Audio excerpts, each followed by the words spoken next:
नमस्कार, जय हिंद, वंदे मातरम। प्यारे दोस्तों, आप सभी लोगों का बीएस ऑनलाइन स्टडी में स्वागत है।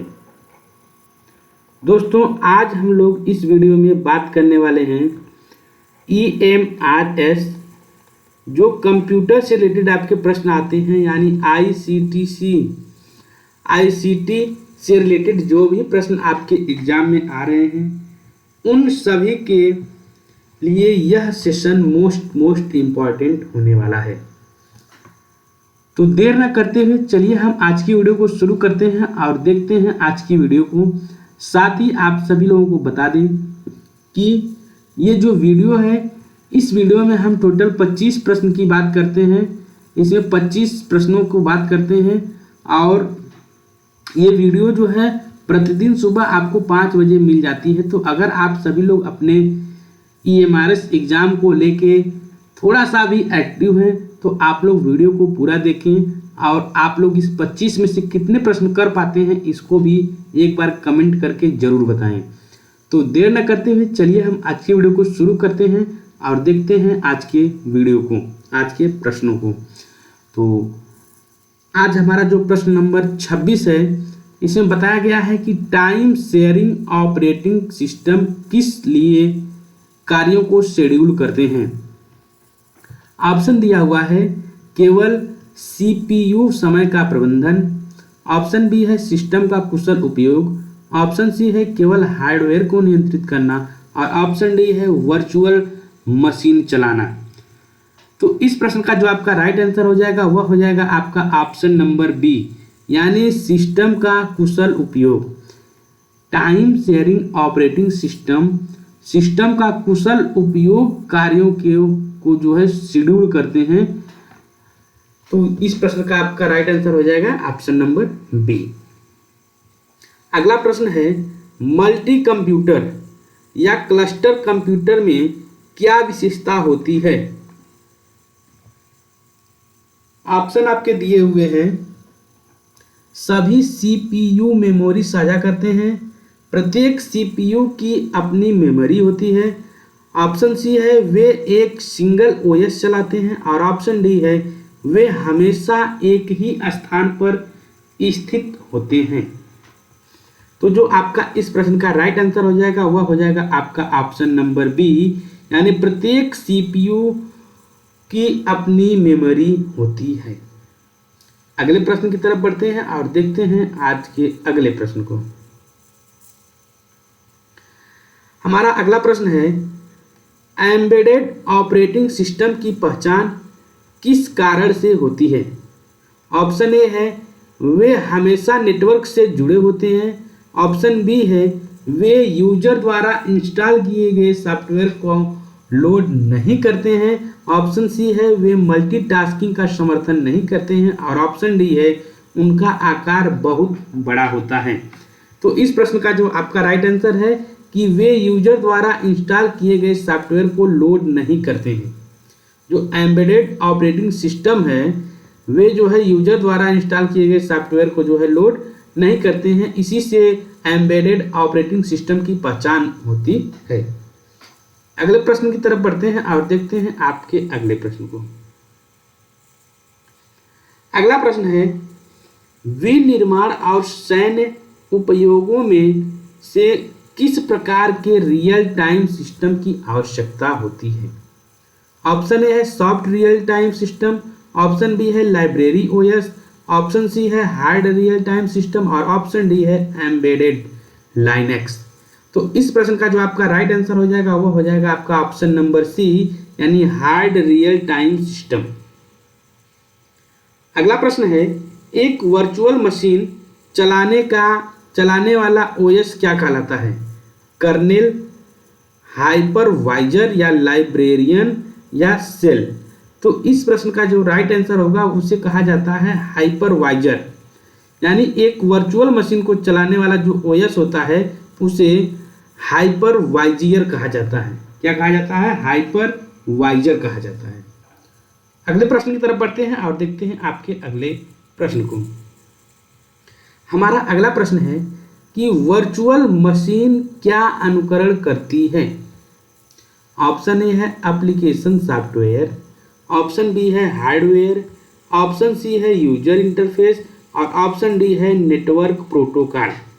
तो इस प्रश्न का जो आपका राइट आंसर हो जाएगा वह हो जाएगा आपका ऑप्शन नंबर बी, यानी एक वर्चुअल मशीन हार्डवेयर का अनुकरण करती है। अगला प्रश्न है यूनिक कर्नेल में ओएस सेवाएं किस रूप में प्रदान की जाती हैं? सिस्टम कॉल, इंटरप्ट्स, लाइब्रेरी के रूप में या डीएमए के रूप में। तो यूनिक कर्नेल में जो ओएस की जो सेवाएं हैं वह लाइब्रेरी के रूप में प्रदान की जाती हैं। किसके रूप में?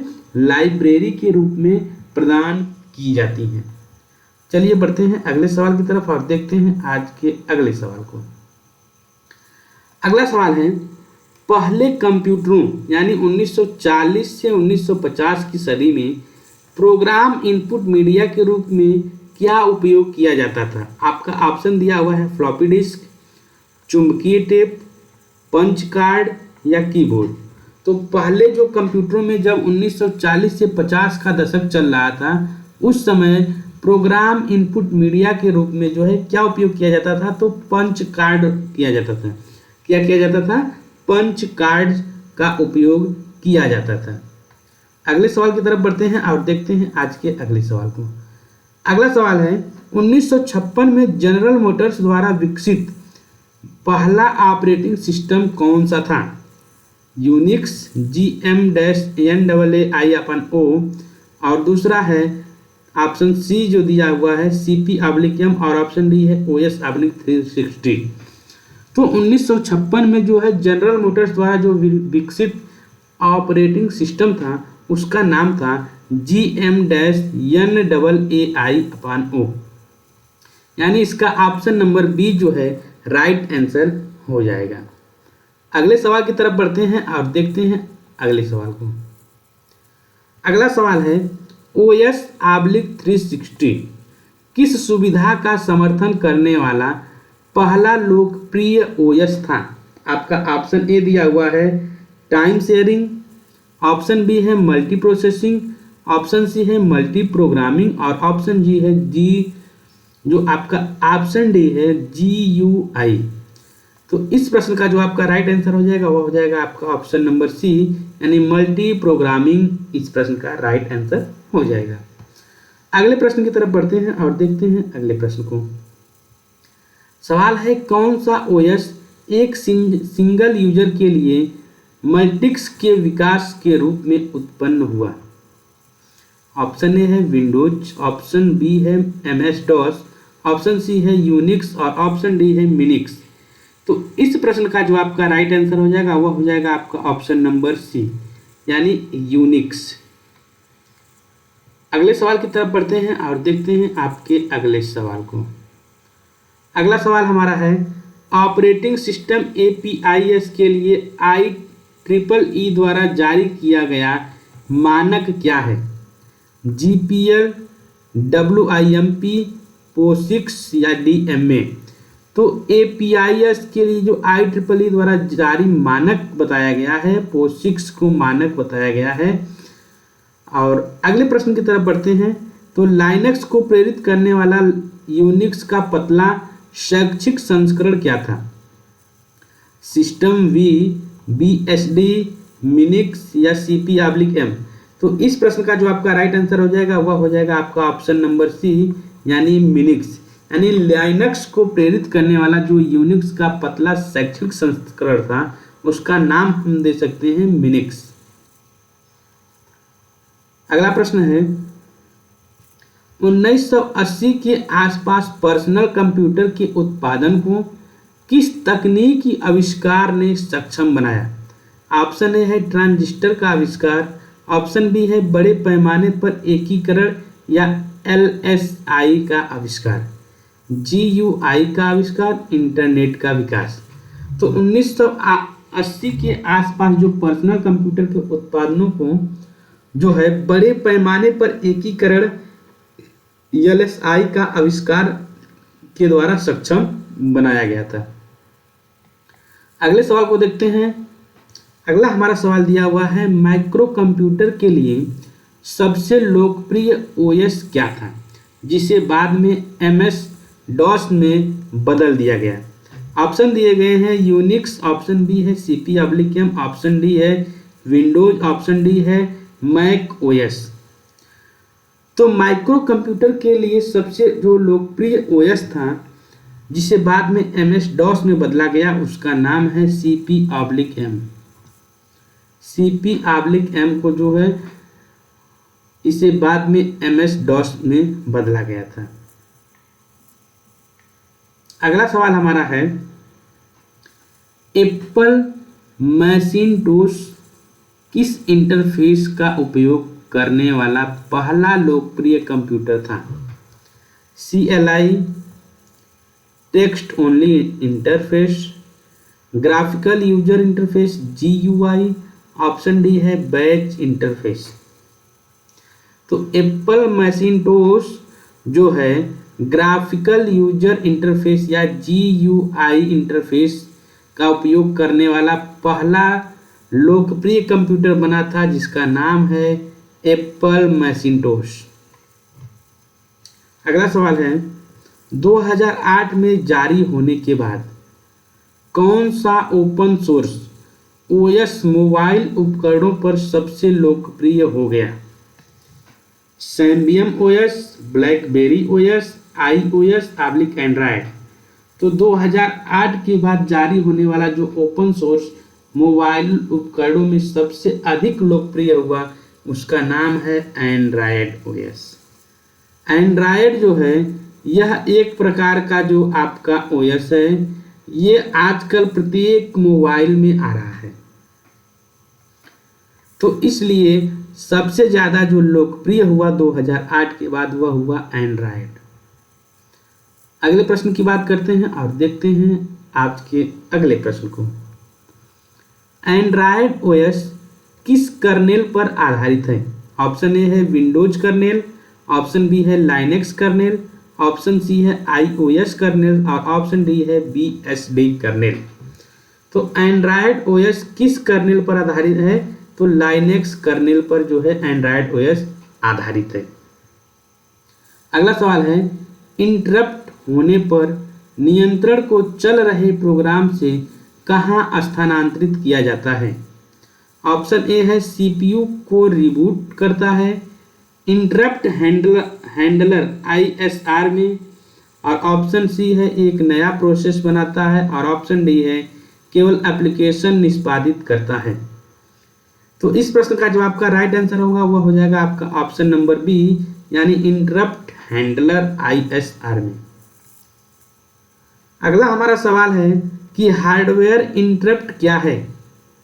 आपका ऑप्शन ए दिया गया है एक प्रोसेस को संदेश, ऑप्शन बी है CPU को संदेश की कोई घटना हुई है, ऑप्शन सी है शून्य से विभाजन, और आपका ऑप्शन डी है एक सिस्टम कॉल।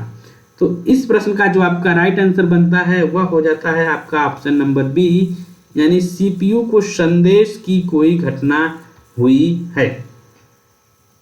आपका सवाल था हार्डवेयर इंटरप्ट क्या है? तो हार्डवेयर इंटरप्ट का तात्पर्य होता है CPU को संदेश की कोई घटना हुई है जिससे हार्डवेयर इंटरप्ट होता है। अगला सवाल सॉफ्टवेयर इंटरप्ट का एक सामान्य त्रुटि की स्थिति का उदाहरण क्या है? I/O पूर्णता, शून्य से विभाजन, DMA कीबोर्ड इनपुट। तो इस प्रश्न का जो राइट आंसर होगा वह हो जाएगा आपका शून्य से विभाजन। क्या हो जाएगा? शून्य से विभाजन हो जाएगा।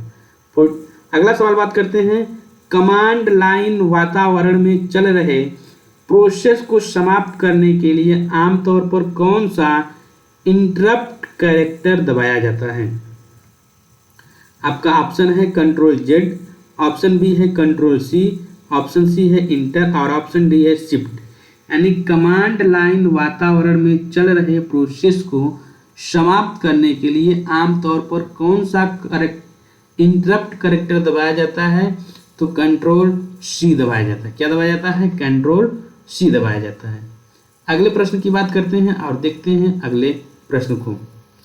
अगला प्रश्न है यूनिक्स लाइक्स ओएस में एक प्रोसेस को दूसरे प्रोसेस को सिग्नल भेजने के लिए किस सिस्टम कॉल का उपयोग किया जाता है?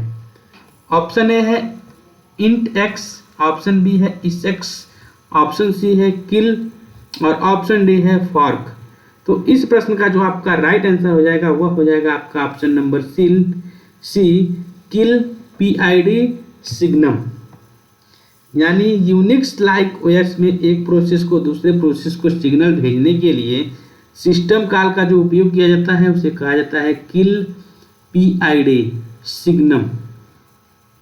अगला सवाल है I/O पूर्णता को के लिए पोलिंग या व्यस्त प्रतीक्षा बिजी वेटिंग से बचने के लिए क्या उपयोग किया जाता है? आपका ऑप्शन ए है मल्टीटास्किंग, ऑप्शन बी है इंटरप्ट, ऑप्शन सी है वर्चुअल मेमोरी और ऑप्शन डी है सेगमेंटेशन। तो इस प्रश्न का जो आपका राइट आंसर हो जाएगा वह हो जाएगा आपका ऑप्शन नंबर बी यानी इंटरप्ट।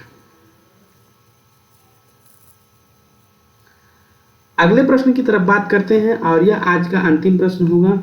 I/O डिवाइस को CPU को बाईपास करके सीधे मुख्य मेमोरी तक पहुंचने की अनुमति देने वाली वास्तुकला विशेषता क्या है? ऑप्शन ए है I/O पूर्णता इंटरप्ट, ऑप्शन बी है direct memory access, option C है मेमोरी प्रोटेक्शन और ऑप्शन डी है कॉन्टेक्ट स्विच। तो इस प्रश्न का जो आपका राइट आंसर हो जाएगा वह हो जाएगा आपका option number B direct memory access यानी DMA। तो आज के प्रश्न यहीं पर समाप्त होते हैं। आशा करते हैं कि आप लोगों को वीडियो पसंद आई होगी। अगर आप लोगों को वीडियो पसंद आई है तो प्लीज़ वीडियो को लाइक करें और इस चैनल को सब्सक्राइब करें और अपने सभी मित्रों को इस वीडियो को ज़्यादा से ज़्यादा शेयर करें। वीडियो देखने के लिए आप सभी लोगों का बहुत बहुत धन्यवाद। मिलते हैं आप सभी लोगों से एक अगले वीडियो में, तब तक के लिए जय हिंद, वंदे मातरम।